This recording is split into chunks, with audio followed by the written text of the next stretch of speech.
America के बाहर जितने खुश लोग पाकिस्तान में शायद ही कहीं और की इवन उम्मीद रखना बयानिए में तजाद नहीं है।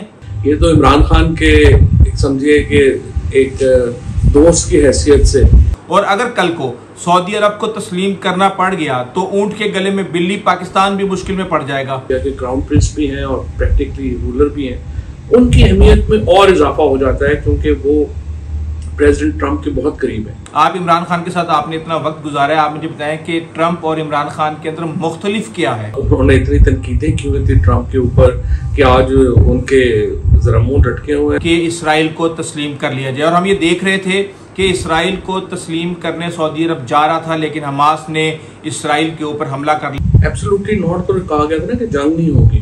फवाद साहब, हमने ये देखा है कि ऐसा जश्न तो खुद अमेरिका में नहीं मनाया जा रहा, क्योंकि माजी में भी अमेरिका की एक बड़ी रेलिवेंस रही है पाकिस्तान के अंदर, तो ये कि वो अपना रोल अदा करेंगे, वो तो ट्रंप के आने से बिल्कुल खुश नहीं है। बिस्मिल्लाहिर्रहमानिर्रहीम, अस्सलाम वालेकुम नाज़रीन, उम्मीद है आप सब लोग खैरियत से होंगे। ट्रंप की जीत से पाकिस्तान के अंदर एक अजीब माहौल पैदा हुआ है। कोई ये कह रहा है कि आप जब तक नहीं हारते जब तक कि आप खुद हार ना मान लें।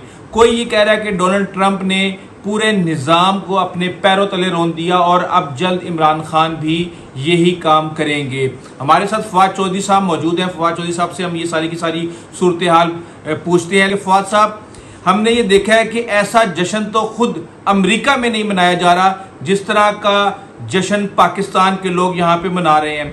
आप इसकी क्या वजह समझते हैं? एक तो सोच ये है कि हुकूमत बड़ी चूंकि इसके ऊपर मायूस है और उन्होंने इतनी तनकीदें की हुई थी ट्रंप के ऊपर कि आज उनके जरा मुंह लटके हुए हैं। तो जो इस हुकूमत का मुखालिफ है, जो सारा पाकिस्तानी मुखालिफ है, तो इसलिए वो लोग जो है वो खुश है कि हुकूमत को दचका पहुंचा। दूसरा, प्रेसिडेंट ट्रंप जो है, जाहिर है कि एक रिलेशन प्रेसिडेंट ट्रंप की सेलिब्रेशन नहीं है, ये तो इमरान खान के समझिए कि एक दोस्त की हैसियत से प्रेसिडेंट ट्रंप चूँकि जीता है तो लोगों को उम्मीद है कि अमेरिका, चूँकि माजी में भी अमेरिका की एक बड़ी रेलिवेंस रही है पाकिस्तान के अंदर, तो ये कि वो अपना रोल अदा करेंगे फंडामेंटल राइट्स की बहाली के लिए, और पाकिस्तान की हुकूमत के ऊपर ये दबाव आएगा कि वो पाकिस्तान में आइन बहाल करें और बुनियादी हकूक़ बहाल करें। जहाँ पाकिस्तान में भी लोग खुश हैं, मेरा ख्याल पाकिस्तान में अमेरिका के बाहर जितने खुश लोग पाकिस्तान में शायद ही कहीं और होंगे। क्या आपको ये नहीं लगता कि जिस अमेरिका को एब्सोल्युटली नोट कहा गया, उसी अमेरिका से मदद की दरख्वास्त करना या मदद की इवन उम्मीद रखना बयानिए में तजाद नहीं है? एब्सोल्युटली नॉट, तो कहा गया था ना कि जंग नहीं होगी, लेकिन फंडामेंटल राइट्स के लिए तो देखिए ना, फिर हम मकबूजा कश्मीर के लोगों के फंडामेंटल राइट्स की बात करते हैं। इसराइल में जो मुसलमानों के साथ हो रही है, हम उस पर एहतजाज करते हैं, फंडामेंटल राइट्स की बात करते हैं। जब पाकिस्तान का क़याम अमल में आया था तो कायद-ए-आज़म मोहम्मद अली जिन्ना ने एक ही जो बैनुल-अक़वामी ट्रीटी है उसको साइन किया था, और वो इंटरनेशनल ह्यूमन राइट्स चार्टर है। तो जो भी मुल्क, जो भी शख्स पाकिस्तान के अवाम के हकूक़ की बात करता है, ज़ाहिर है हमें तो उसका एहतराम करना चाहिए। देखें, ट्रंप के पास इस वक्त मशरक़ वस्ता के अंदर सुकून का एक ही हल है, और वो ये है कि इसराइल को तस्लीम कर लिया जाए। और हम ये देख रहे थे कि इसराइल को तस्लीम करने सऊदी अरब जा रहा था, लेकिन हमास ने इसराइल के ऊपर हमला कर लिया और उसके बाद इसका तसव्वुर बहुत मुश्किल हो गया है। लेकिन हम ये देखते हैं कि ट्रंप जोर लगाते हैं, और अगर कल को सऊदी अरब को तस्लीम करना पड़ गया तो ऊंट के गले में बिल्ली पाकिस्तान भी मुश्किल में पड़ जाएगा। मिडिल ईस्ट के तनाज़े में देखिए तो दो तीन चीज़ें जो बिल्कुल वाज़े होनी है। उसमें एक तो जो यूक्रेन की जंग है, उसमें जो प्रेसिडेंट ज़ेलेंस्की हैं और यूरोप है, वो तो ट्रंप के आने से बिल्कुल खुश नहीं है, क्योंकि ट्रंप पहले ही ये कह चुके हैं कि वो फ़ौरन ये जंग ख़त्म कराएंगे और हमने कोई पैसे यूक्रेन को नहीं देने, और बाइडन ने बहुत पैसा जो है वो इस जंग में डाला था। तो एक तो यूरोप और यूक्रेन का ये जो अमेरिका से जो पैसे आ रहे थे वो शायद अब ना जाएं, जिसके ऊपर उनको फिक्र है।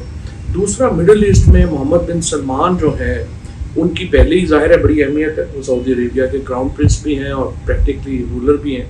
उनकी अहमियत में और इजाफा हो जाता है क्योंकि वो प्रेसिडेंट ट्रंप के बहुत करीब है, और बाइडन के 4 साल में उनके साथ जो ताल्लुकात थे वो बड़े ख़राब रहे।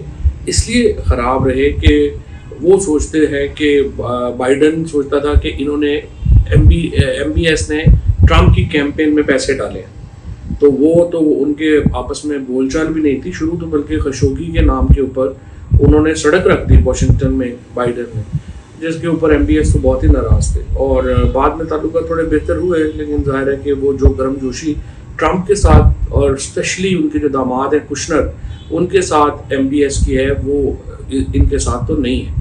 लिहाजा सऊदी अरब का मिडिल ईस्ट में अब अमेरिका के साथ पार्टनरशिप का रोल और बड़ा होगा, और डेफिनेटली इसका फ़ायदा ही होगा फ़लस्तीन मुसलमानों को, और उस ज़ाहिर सऊदी अरबिया की अहमियत बढ़ेगी तो वहाँ पे मुसलमानों को इसका फ़ायदा होगा।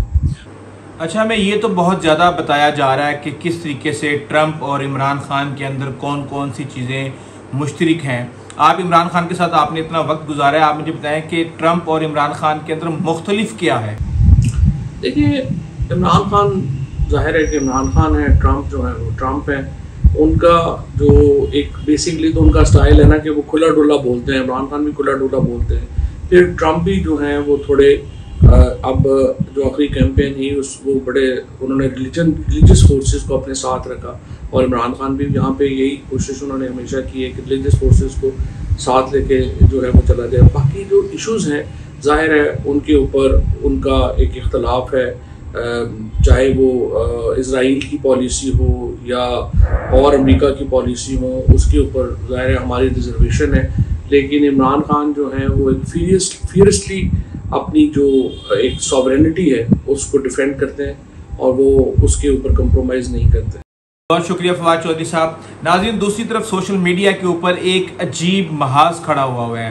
बिलावल भुट्टो जरदारी और शहबाज शरीफ ने जहां डोनाल्ड ट्रंप को मुबारकबाद दी है, वहीं जुल्फी बुखारी ने भी इमरान खान के बिहाफ और तहरीक इंसाफ के बिहाफ पे ट्रंप को मुबारकबाद पेश की है। लेकिन यहाँ पे हमने देखा है कि तहरीक इंसाफ के लोग वो सारी पुरानी ट्वीट्स और सारे शॉर्ट्स जो हैं वो सोशल मीडिया के ऊपर वायरल कर रहे हैं, जो कि इमरान खान के दौरे हुकूमत में इन लोगों ने ट्रंप के खिलाफ दिए थे। यहाँ पे ये भी कहा जा रहा है कि किस तरीके से मरियम नवाज ने अपना बयान दिया था और उन्होंने जो शॉर्ट दिया था वो भी वायरल किया जा रहा है, जिसके अंदर उन्होंने कहा था कि डोनाल्ड ट्रंप ने हारने के बाद जाते जाते अपने मुल्क पर हमला किया। इसी तरह पाकिस्तानी ट्रंप यानी इमरान खान ने जाते जाते अपने आप को बचाने की पूरी कोशिश की। इसी तरह एहसन इकबाल का भी एक ट्वीट चल रहा है, जिसके अंदर उन्होंने कहा था कि डोनाल्ड ट्रंप के फॉलोअर्स हू बहू इमरान खान के फॉलोअर्स जैसे हैं। जबकि हिना परवेज भट्ट की भी एक ट्वीट सामने आई है, जिसमें उन्होंने कहा था कि आप ट्रंप के बोए हुए नफरत के बीजों को जमीन से उगने नहीं देंगे और अमन के लिए भरपूर किरदार अदा करेंगे। यहाँ पे हमने देखा है कि सोशल मीडिया सारिफ हैं वो बिलावल भुट्टो जरदारी की भी पुरानी ट्वीट जो है वो शेयर कर रहे हैं। जब भी लीडर गंदी जुबान इस्तेमाल करता है, इसका मतलब है कि वो आपके सवाल का जवाब नहीं दे सकता, और आज ही उन्होंने उनको तारीखी फतह के ऊपर मुबारकबाद दी है। इस हवाले से तहरीक इंसाफ के लोग बहुत ज़्यादा इसको ट्रोल कर रहे हैं और वे कह रहे हैं कि देखा, जब बाइडन था तो उसको खुश करने के लिए ट्रंप के ऊपर तनकीद की जा रही थी, और आज जब ट्रंप जीत गया है तो उसको मुबारकबादें दी जा रही हैं। इस वक्त हम देख रहे हैं कि तहरीक इंसाफ ट्रंप का रिजल्ट आने के बाद अपने आप को डिसएसोसिएट कर रही है, क्योंकि उनका बयानिया एब्सोल्युटली नोट जिस तरीके से अवाम के अंदर उसने पजीराई हासिल की थी, अब ये उनको उल्टा भी पड़ सकता है। इस हवाले से जो भी लेटेस्ट इन्फॉर्मेशन होगी आपको आगाह करते रहेंगे। आइंदा तक इजाज़त दीजिए। अल्लाह हाफिज़।